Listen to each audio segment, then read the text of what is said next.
Hi, today I have a pleasure of sitting with someone who's not only a friend but a mentor, and we've spent almost 15 years together, and I've seen his journey in the real estate sector and how he pivoted towards land. It's a pleasure to have you today, Abhinandan. I mean, we've spoken many times in last 15 years, but this is the first time in this setup we are doing something. Thank you, 𝗪�ស៊𝗻. How are you? All well. Thank you so much. So, I mean, to touch upon a little bit on the personal and entrepreneurial journey of yours, I mean, you've always been a real estate guy. That from day one I spoke to you, I know about it. But what inspired you to pivot to land, and that too in a time where everybody spoke, it's a most difficult part to acquire land in the country like India. I mean, what exactly inspired that, and how you did it? This is a very old saying which says that nothing is more powerful than an idea whose time has come. And I had always seen the benefit of owning land for a long period of time. When city limits change, the way land creates value is unprecedented. I know you won't agree because you believe more in the stock market, but I Hey, but think see, land every is asset class is different. Yeah. quite phenomenal. And my idea was, can I come out with something which nobody in this country has done before and tap into the nascent need of every Indian to own land? And that was the idea of House of Abhinandan Lodha. That can we get to a stage where we are effectively making land hassle free? Yeah. And I think we started with the concept, and as I've always believed, the Indian consumer always rewards innovation and honesty, and I think House of Abhinandan Lodha got a large amount of benefit from there. Absolutely. I mean, it's been a marvelous journey. I can say only it was August 2020 when I remember when you started your first project, that is Dhapoli, and from there you didn't stop. I mean, not even the state boundary, but you moved to multiple states, and today we are present in many states. So how it was to acquire land in different states, and what were the challenges, and how exactly did you cope up with them? So I think the largest challenge was our own perception. We always believed that it will be very difficult to operate in multiple states. We may be looked at as outsiders. We may not understand revenue laws, etc. But as we move from Maharashtra to Goa to Uttar Pradesh to Himachal Pradesh to Punjab, so on and so forth, we realize that it's not like that. Everybody is wanting to welcome entrepreneurship and businessmen. And as long as you're willing to work with the local population, things will go quite well. And I think we've been a beneficiary of the fact that people have stopped being parts of state. It's almost like Chak De India, where when Shah Rukh Khan first asked that which team are you from, Playing somebody says that I'm the captain of Punjab. Haryana, I'm the captain of Punjab, and eventually everybody says I'm a part of the Indian hockey team. Similarly, today I believe everybody is a part of Prime Minister Modi's India, Yeah. and they are willing to support businesses which think the same way. Absolutely. I mean, it's fantastic. I mean, because the kind of measurement of land also is different in all states. So, I mean, and paperwork also, I'm sure it would have been a task, because there are very few states which have been able to digitize those Right. land records. And without digitization, like reaching out to the end user and, getting the Saat Bara or whatever it is in different states, right, was a very, very hard task, I think. But you all have, I mean, the way I see it, it's amazing where you've reached. I think people have been supportive. Almighty has been kind. Yeah, yeah. Obviously, I mean. So let's touch upon a little bit on your personal fitness. And I've seen, I mean, when we met, I think you were closer to 100. And now, as we sit together, you're closer to 50. So I've seen that journey, but still, I want to understand from you, okay, what exactly was the trigger point, and what triggered it for you to become so disciplined and cheat all of us in not eating with us? Firstly, it was 100 kg, not 100 years of age. Huh? Everybody should not get confused that you thought I looked like a 100-year-old. But yeah, I think I will give credit to my elder daughter Yashvi. I believe in kids, God speaks. So when she was, I think, 4 years old, and she and I were running together, I couldn't run with her. I panted and I stopped running. And my sweet daughter turned around innocently and asked me that, Papa, if you can't run with me today, how will you take care of me all my life? And that statement sort of struck home in a big way.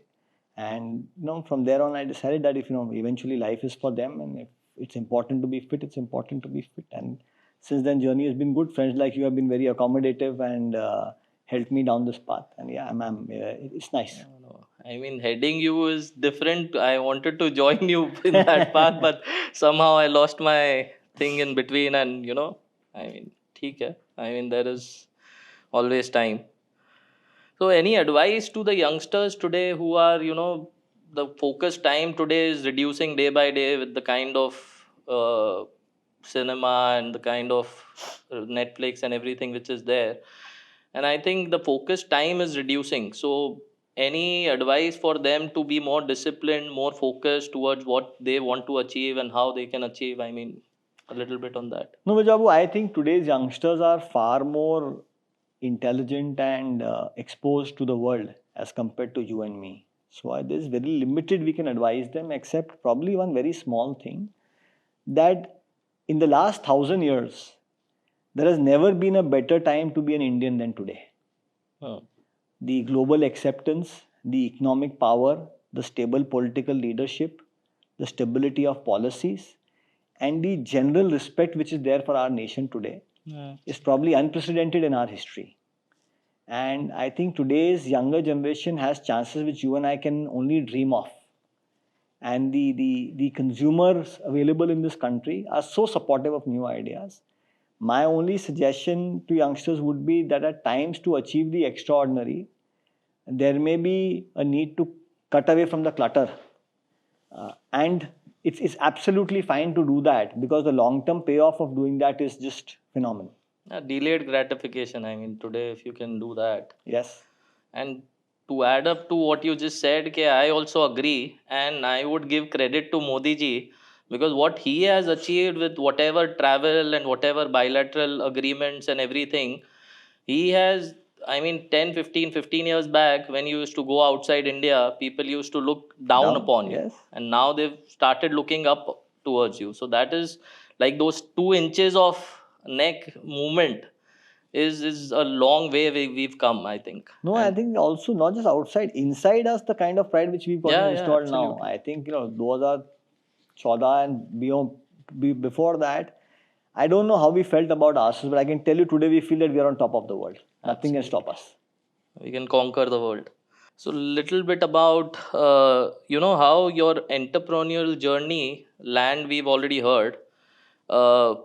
I remember when I came to you with a idea of starting a PMS, as my family is very, very conservative and we never managed outside money. And I said, I am the youngest in my generation. I said, I want to start this. I want to start managing outside money and I want to start a PMS. And that time, the advice you gave me was, don't stop for 1,000 days. That 1,000-day mantra, if you can elaborate a little bit on that. See, firstly, Vijay, I must tell you that I feel extremely proud of the journey you've undertaken and what you've been able to deliver to everybody who's got associated with that journey. I think it's quite outstanding, not just because I'm your friend, but also because I'm a recipient of your extraordinary performance. Thank you. My general belief in life, which came from my parents, is that whenever you're starting a business, you need to have patience for 3 years. Nothing is going to happen in the first 1,000 days of a business. And if you have the patience and the belief to ride out the first 1,000 days with all the pain, all the troubles, all the questions, all the disbelief, once you cross that, day number 1,001, you become unstoppable. And that's that's the way I've lived my life. And I would advise that to anybody who believes very strongly in their own idea. For the first 1,000 days, be like a rock. Yeah, absolutely. And those first 1,000 days was even the corona came and went. But just that vision of yours, and I just stood by, and God has been kind. And friends like you have been even kinder. So thank you so much for that. Do you think the generation today is taking businesses little lightly? And what's your view on the entrepreneurs who have just joined the race, all these new generation business? I mean, taking exits early, or just building it. It's become much easier, much faster because of the platform which India has laid on the infrastructure, India has laid on the digital side and everything. So many more companies are getting formed faster, are seeing the skies much faster. But do you think, I mean, it's sustainable, and what is the advice there? See, from what I see as a private equity investor on my personal side, we run a private equity fund called Tomorrow Capital, is today's youngsters are extremely committed. They have a very, very sharp vision. And when they start executing that vision, if they get long-term backers, they don't stop in the journey. There are always going to be a set of people, and there's nothing wrong with it, who may believe that their entrepreneur journey with one company has now come to a peak, and their energies may be better utilized elsewhere, and they may end up taking a exit faster than what you and I would think is appropriate.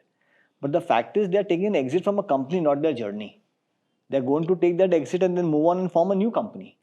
And that's in today's new India, that they are willing to say that my life is not restricted to one sector. Abhinandan Lodha wants to do real estate all his life, good luck to him.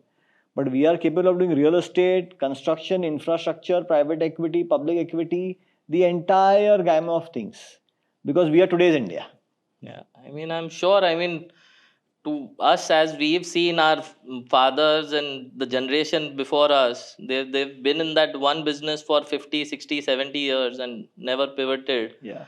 But now things are moving much, much faster with the Swiggies and Zomatos and the kind of quick commerce we are seeing. The quick business churns are also very, very fast. No, I think it's also mind is opened up very fast. I remember the first time when you spoke to me about the stock market, the capital market, in 2013-14, maybe slightly earlier. I had always grown up in an environment where we never understood the capital market. And we were always of the belief, I was always of the belief that you should only keep self-investing in your own business. And I give you great credit that you sort of over a period of time took the pain to educate me on the capital market. And I'm very happy to say that I was able to divest some or diversify my risk by investing in the capital market to some percentage of my overall value. And I think this is exactly what is happening to people around. They are willing to look at multiple opportunities and are open to all kinds of correct information flowing to them and are able to assimilate it much faster. It's just a new way of looking at life. Yeah, I still remember you said in 3 generations nobody is invested in the stock market. So yes, you were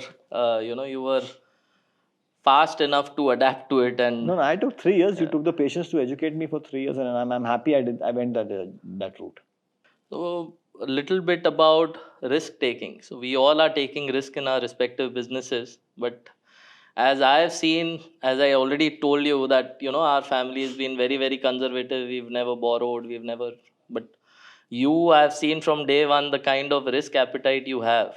I mean, I would like to understand, what exactly gives you that risk appetite, and how do you control it, in the sense, not getting out of your hands. I think risk is a camouflageable term. So yes, there is risk, but there's something called measured risk. And generally, when you're building up an organization, you tend to have a reasonable amount of sense as to where the risk appetite must stop.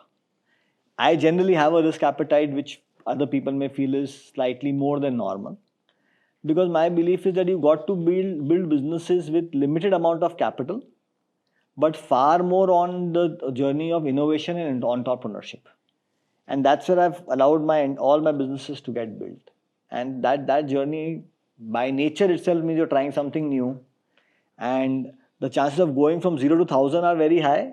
The chances of going from 0 to 10,000 are equally high, unless you're very, very sure you get the concept right.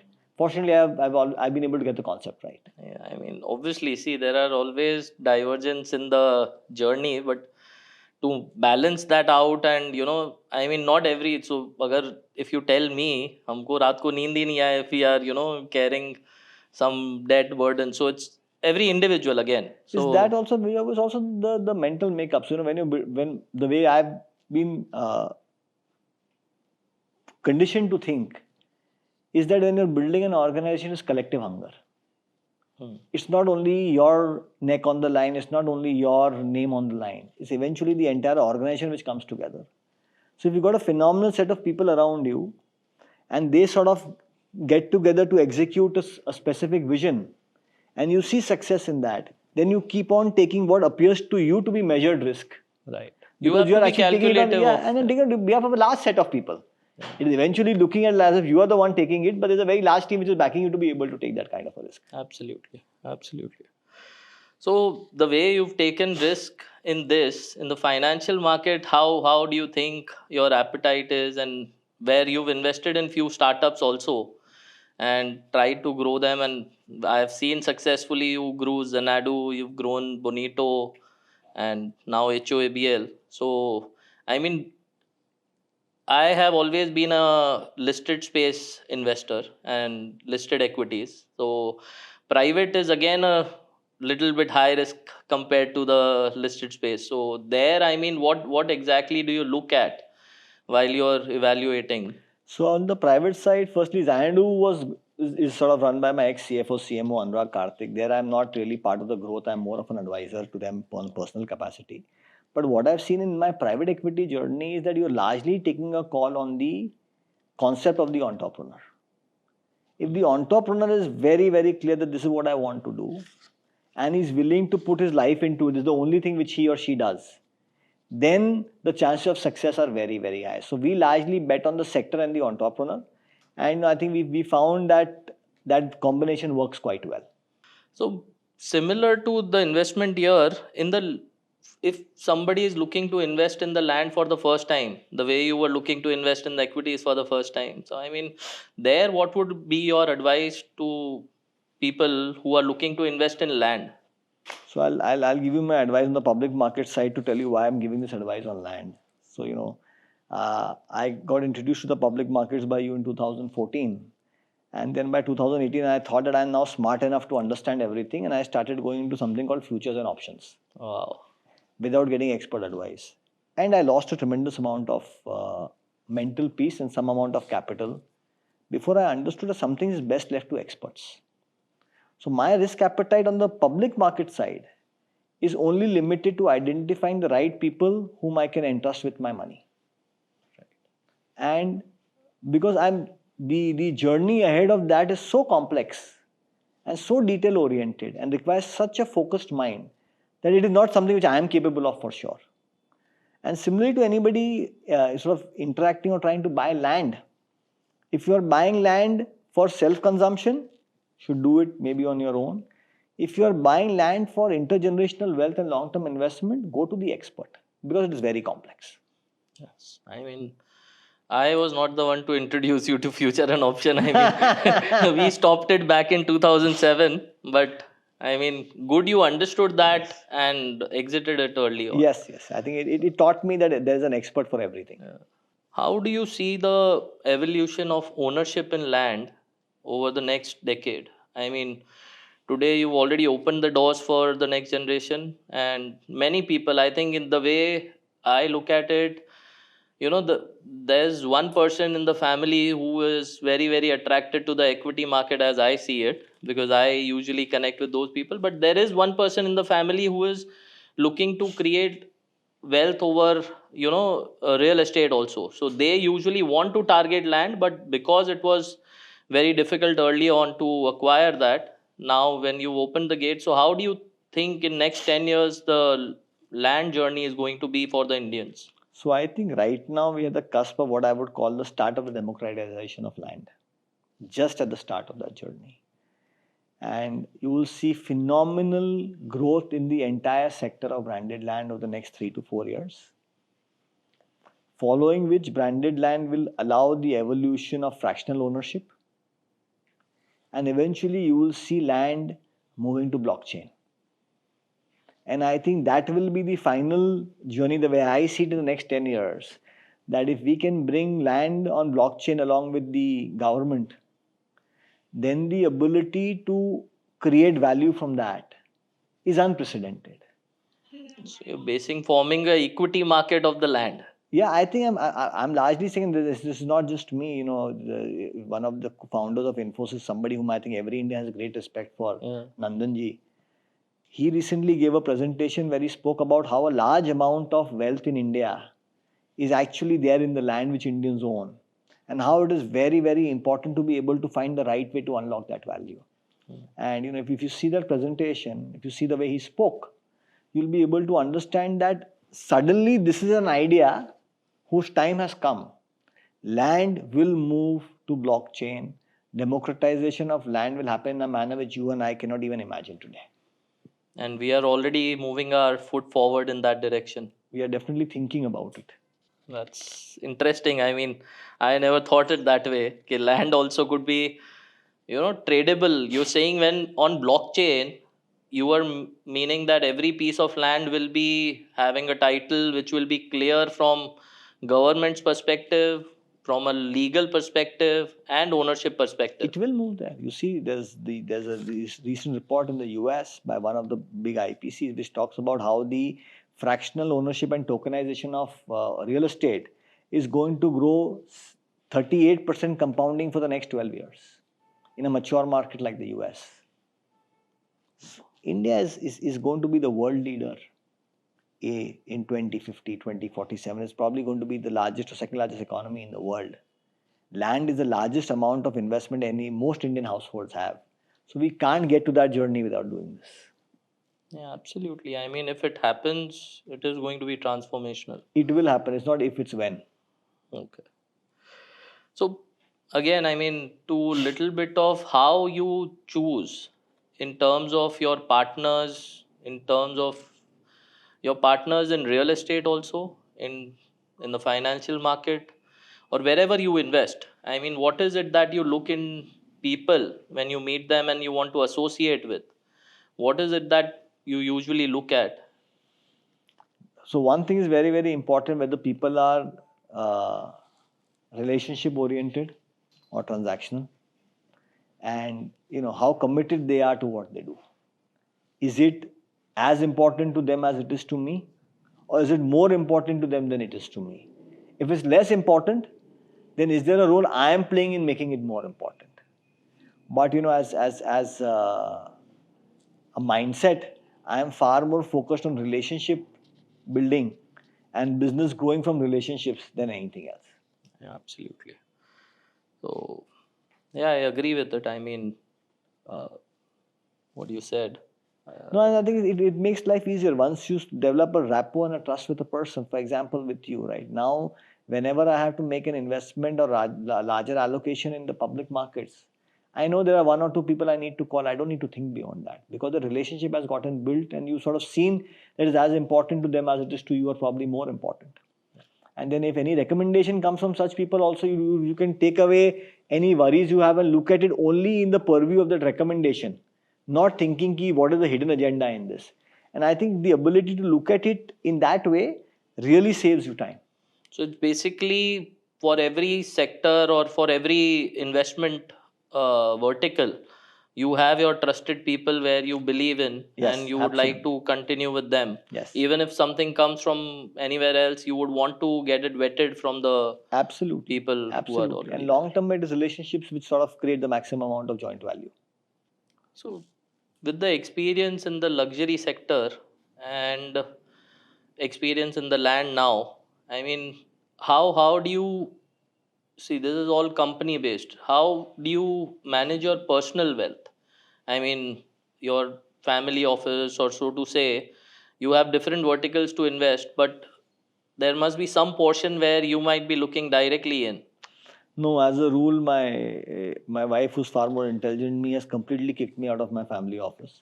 So the family office works directly only with her, but I think it's very professionally set up. There's a seasoned sort of entrepreneurs, seasoned professionals who run it, and there is an investment professional for each vertical. But the underlying theory is the same, that we don't go around looking for newer people every time we have more capital to allocate. We work closely with a finite set of people and we work very deep with them. That's nice. I mean, you don't get the, like, what do you call, thing to do it, I mean, personally. No, I think, like I said, with the futures and options journey which I undertook, I ensured that I never get that kick again. Your approach to wealth isn't only about growing the money, but also about community building, where I've seen all your advertisements, and everything speaks about a larger amount of people, a big community formation which you want to create. So why is that so important? See, I came from a from a typical middle class family. And even in my journey of Abhinandan Ventures, I found great amount of value with working with the right set of people, and I think people have contributed to the creation of whatever I have built, where personal wealth, name, organization, etc. So unless I can share it with everybody, unless I can make everybody feel the joy of co-creation, it will be a very incomplete journey. I think it's very, very important. Everybody who started and is a part of my journey remains a part of my journey and ensures that they get the entire upside of the journey that they have created. That's an amazing thought, and I mean, wish all the entrepreneurs think like that. A little bit about your support system. I mean, be it on the business side, be it on the personal side, who has helped you navigate through all the ups and downs and reach where you are today. So on the business side, I've been very, very lucky. I've got a set of people who worked with me now for more than 15, 20 years. I've also got a set of new people who joined me, but they have sort of taken all the role of a, elder in my life. And there's a lot of personal interest people take for some reason in my professional growth also. On the personal side, similarly, I've had friends like you, my school friends, etc., who largely been with part of my life for 15, 20 years plus. My mom, my wife, and my 2 kids. And I think in that, I have a small, self-contained, very happy world. I've seen you have been very, very introvert in terms of, meeting people. I mean, professional setup, obviously, you're meeting new people every day. There are people coming and pitching ideas to you every hour, I think. But on the personal side, as I said, okay, we've been together for 15 years. I mean, it's been very, very limited people. So, is that I mean, what is the reason behind that? I mean, Quality is far more important than quantity. Having a few friends who are there with you in everything is far more important than having it's a large number of I friends. agree. I mean, it's similar. I mean, all my school friends, building friends, and college friends, and are almost the same. And it is like, I think they are one of the most important people who understand you better because of the time you've spent together, and you know, Correct, and they are your friends because of who you are, not because of anything else. yeah, They can come and, as we normally do in India, you can come and shout and scream and yell at your friend without thinking कि ये कौन है और क्या है. हाँ, That's the kind of friends you want in life. Absolutely. वो जो गाली दे सके वो ज़्यादा ज़रूरी है। तो वो एक देयर इज़ अ सेइंग ना कि जो दोस्त कमीने नहीं होते वो कमीने दोस्त नहीं होते। So one piece of advice you would want to give to the current generation on managing their wealth, because we've seen, the way we speak to our kids about everything. I think money is one matter which we say कि इसके बारे में मत सोचो, इसके बारे में बात मत करो. We usually keep them away from it. But don't you think it is important to inculcate that a little early on today, because families are getting nuclear? And what is your I think thought there are on that? two sides to this. Is very nice Hindi saying which is पूत सपूत तो क्यों धन संचय, पूत कपूत तो क्यों धन संचय. So I think first is very important to get our next generation to understand the value of self-creation and self-belief. Because eventually all you can leave them is mental perseverance and strength, hopefully a good education and the right ecosystem. Once you are past that stage, then it's also very important to talk to them about wealth, because now there is a journey in New India where wealth is far more understood, where asset classes are far more understood, where you need to tell them the difference between that.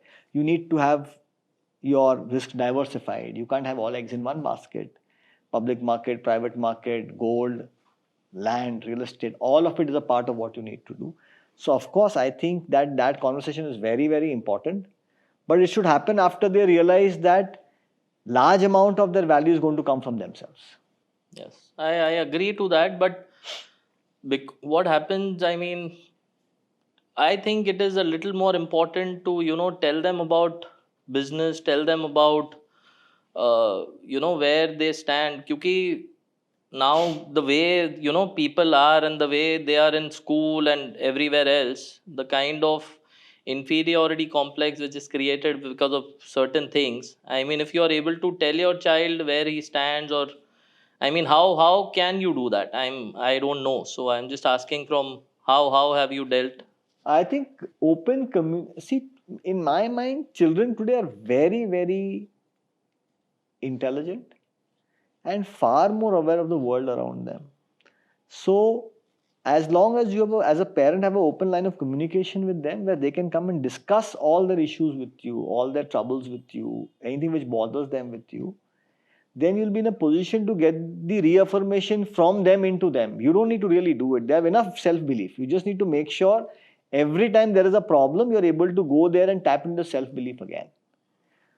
I think that is very important. I also think that what you said earlier, that the ability at the right time, I don't know what the right time is. For me, it could be when they turn 16. For you, it could be when they turn 10. Every family will think differently. At the right time, talking to them about intergenerational wealth creation, risk management, wealth diversification is important. But I still personally feel it's far more important to make them ensure that they have a large amount of self-belief. So education, self-belief Yes, is more important. Yes. So you've been a Mumbai boy, and from vertical to horizontal, and now you've just again planning to launch your vertical side in Mumbai. Tell me a little bit about that. So, Mumbai is probably the most, in my mind, the best city in the country. There's no doubt about it. And the ability to create something in Mumbai is a very rare opportunity. And after House of Abhinandan Lodha has, worked on creating value in the land, it wants to create value on the vertical developments in Mumbai. And I think we are starting with 3 developments in Mumbai at this point of time, and we hope to grow from where we are. And we believe that there's a lot of innovation possible, and we hope to be at the forefront of that innovation. And how are we going to differentiate from the existing players? Hopefully, you'll see it in the next 2-3 months' time and have one more round of conversation with me. Absolutely, it will be a pleasure. One more thing in land, we've seen that you've not only sold it to domestic people, but like 25-30% of your people are, outside of India. And how you've been able to make them buy land, where I also believe that the concept, which is very, very unique, and I have not heard it anywhere in the world also, where you all have sold it digitally. I mean, there is no sales office, there is no site visit, there is no, nothing of that sort, and still being able to sell like hundreds of acres only digitally. I mean, how have you done that, and how have you cracked that? I mean, So I think there we've been very lucky that our consumers trusted the House of Abhinandan Lodha from a very early stage. We will also be able to sort of be the pioneers of marketing innovation in this. And generally what we understood is that as long as you can get people to understand what you're trying to do and build trust in the process, get the best law firms, get the best audit done, make sure everything is transparently available for them to see, make sure you answer all their questions in the right way, you don't run away from a difficult part in the journey, because difficult parts will come. Then people are also saying that my time is valuable. Whether I fly down to Vrindavan and see a piece of land and buy it, or sitting in New York, if I trust the person is showing me the land which he's really going to sell to me and is able to bring it life and bring it 3 years ahead in the journey and then make me understand his vision, then might as well I save the time and do it in this way, because I'm trusting them. I'm trusting the fact that if the title is done by the best law firms in the world, and the sort of the brand of the developer is understood, then it's a journey I want to be a part of. It's also the new brave Indian across the world who's largely saying that my time under the sun has come, and I'm going to go back and reinvest in my country, and I'm going to make sure that the returns there which I see, I'm able to go and then extrapolate that all across the world. but still, I mean, upon you buy a smallest of thing you want to see, and land never before has been sold digitally.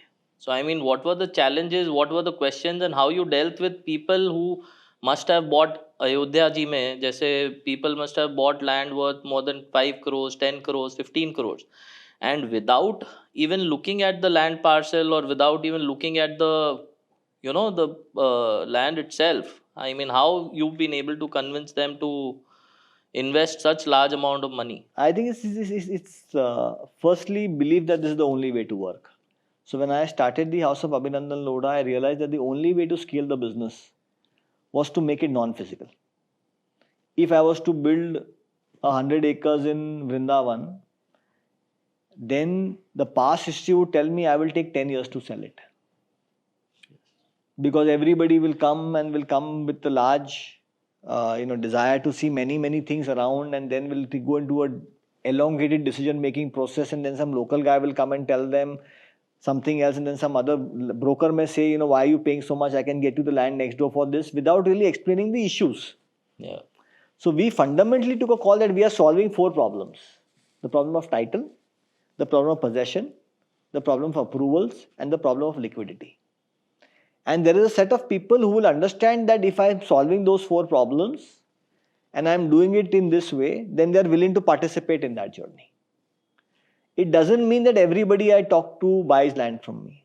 Even at this point of time, out of every 100 people who talk to us, only 10 buy. Oh.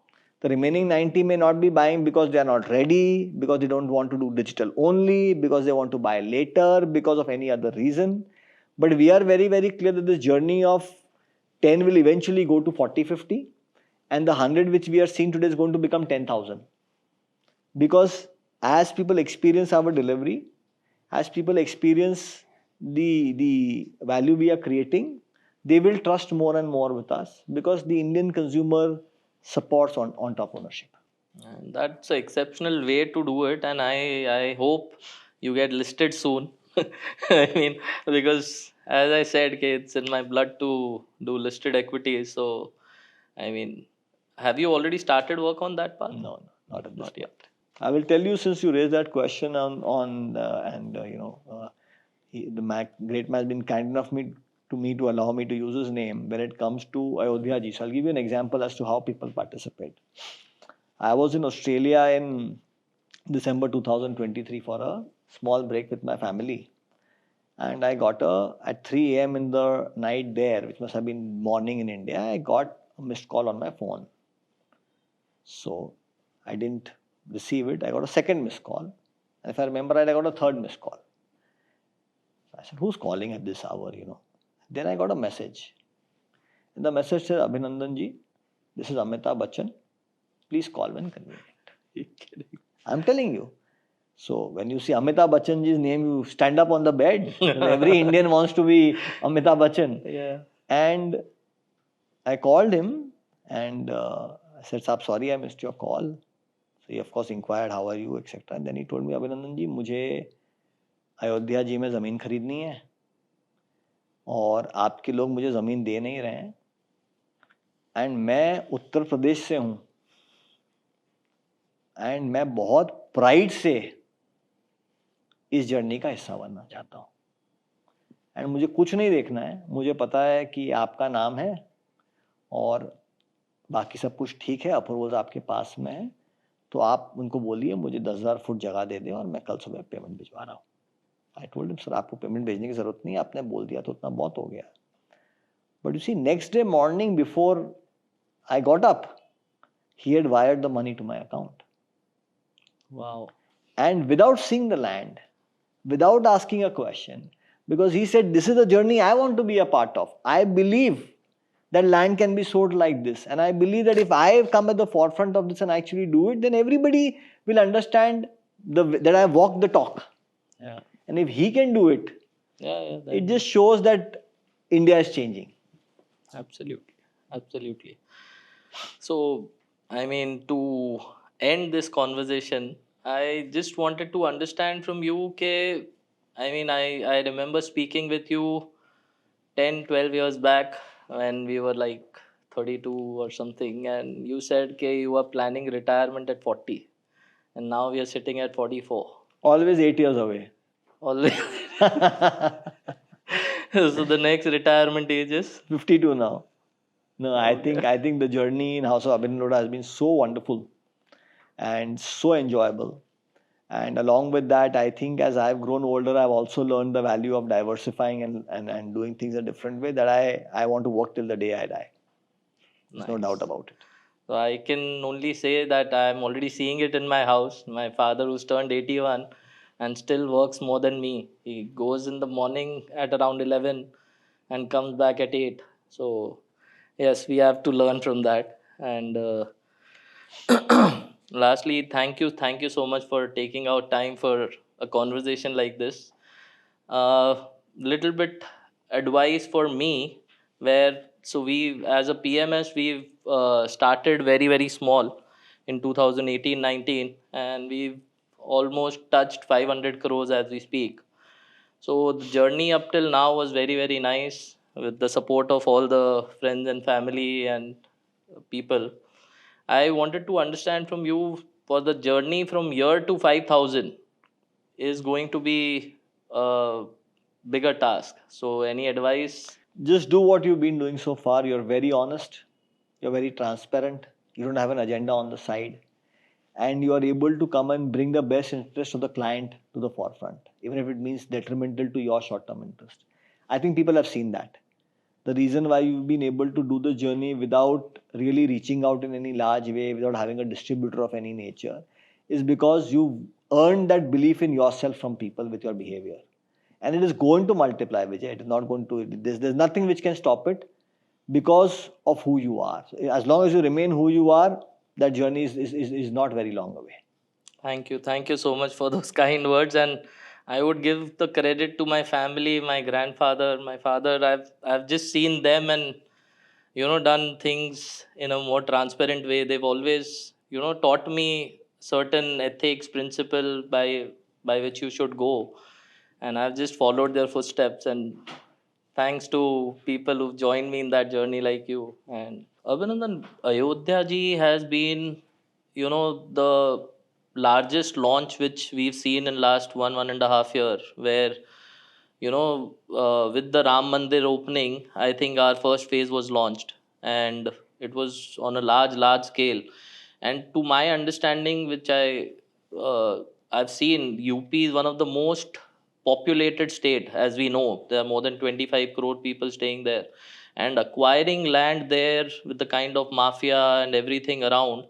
I mean, a little bit more on how you acquired the land there, how much time it took, how much help you required from the system, from the and and how large is the parcel, and in what phases are you going to develop it. I also know that it's not only plotting, but there is a 7-star hotel also inside that. So a little bit more light on that. So, yeah, Vijay Babu, thanks for the question. I think, firstly, Ayodhya ji was not just a project, it's a sentiment. The sentiment I've seen in my family from a number of years, right from my grandfather. And to understand what Ayodhya ji really means, we have to go back 5,000, 7,000 years in the history of Indian culture, where we realize that for the longest time, the center of global culture in the world was actually Ayodhya ji. It all started from Ayodhya ji. You should read. I'll send you the books also to read. And even, in fact, in 𝗏𝗏 etc., you will see that when Ram Bhagwan came back from Vanvas, he largely said कि जो सरयू में डुबकी लगाएगा, he will be pure and pious again. So the cultural heritage and history of Ayodhya ji is thousands of years old, and that transformed with the vision which the Honorable Chief Minister of Uttar Pradesh, Yogi Adityanath ji, has for Ayodhya ji, and the speed of execution there, and the way things are changing. We saw it in 2021, and we are seeing it in 2025. And in 4 years, it's the transformation there is unprecedented. We talk about Dubai and Shanghai for transformation. We should see what has happened in this place over the last 4 years. And this is just the beginning. From the speed at which they are executing, there is 80,000 crore rupees worth of projects which are getting executed in and around Ayodhya ji, which I think will all get delivered in the next 3 to 10 years. That's the space. And when that transformation takes place, it will be unprecedented economic growth. Because when that kind of money goes into any area, into development, it creates so much wealth and so much participation that I cannot even model the outcome of that. So, even like the Kumbh right now, the kind of people, it was like twice the America's population people came, and no, but you see the economics, I'll give you the economic numbers around the Kumbh, what I know, very limited. So the entire investment in Mahakumbh, state and central government put together, was 15,000 crores. 7,500 rupees from the central government, 7,500 rupees from the state government. Out of which almost 12,000 crore rupees went into permanent assets. Roads, waterways, which are going to be part of the usage for many, many years to come. So largely 3,000 crore rupees was the short-term investment. Do you know what was the spend or what was the economic addition of Mahakumbh to the Uttar Pradesh economy? 50,000 crores. 3,54,000 crores. Just in the span of those Just 45 in the span days. of 45 days. Wow. So just imagine, by investing 3,000 crores, 3,54,000. IRR of Warren Buffett put together his life journey. So that is what is happening in the country today. The revival in Indian culture is unprecedented. We can't model it. After a long, long time, every Indian is feeling so proud of his culture that he wants to go back to his roots. And the start point of that is going to become Ayodhya ji. So yeah, we've been very, very lucky. When we went to Uttar Pradesh, we became a part of the UP Invest Forum. We were, lucky enough to get the time of Honorable Chief Minister Yogi Adityanath ji. He guided us through and was very, very clear. You stick with the law. Nobody will trouble you. Try to go against the law. I will do nothing to help you. So I think the entire machinery there only ensured that we get the right legal treatment. And when we had gone to Uttar Pradesh, we didn't really think how is it going to be. We are not sure, but I can tell you it was a phenomenal journey. The kind of cooperation which we've gotten from the entire bureaucracy, as long as you're within the parameter of the law, is unprecedented. We took almost 4 years to acquire our land. We got it, acre by acre, not even acre, biswa by biswa. And it was a long, tedious journey, but we are very, very grateful to the local population of Ayodhya ji to allow us to participate there. We bought all our land privately. Our land parcel today is probably the largest township getting built in Ayodhya ji, 75 acres. And we are doing land, we are doing bungalows, we have a hotel there along with the Leela. And we'll probably also end up doing something more in the fourth phase. We are right now almost fully sold out. We have our last phase coming up for sale now shortly, which is probably, we had a lot of people who'd already inquired with us because they were not able to buy when we launched earlier. We got sold out very, very fast. So we're bringing the last phase to the market now.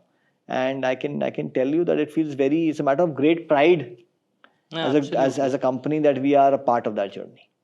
And after Ayodhya ji's success, I believe you purchased land in many more pilgrimage places. So I think the base of House of Abhinandan Lodha is largely this, that we've identified 48 locations across the country where we believe central and state government is building infrastructure simultaneously, and the economic growth is ahead of national average. So it is Ayodhya ji, it is also Vrindavan, it is also Goa, it is also Shimla. It is wherever there is natural reason for people to come, and in all such places the economic growth is quite phenomenal. Absolutely. I mean, the way you've democratized land and the way you've sold it digitally is really, really a path-breaking journey. I mean, congratulations to you and your team for that. Thank you. Thank you, Abhinandan, for sharing this time and taking us through your journey and making my journey also memorable in my PMS. And thank you for sharing all the insights and kind words for our audience. Thank you, 𝗪𝗏.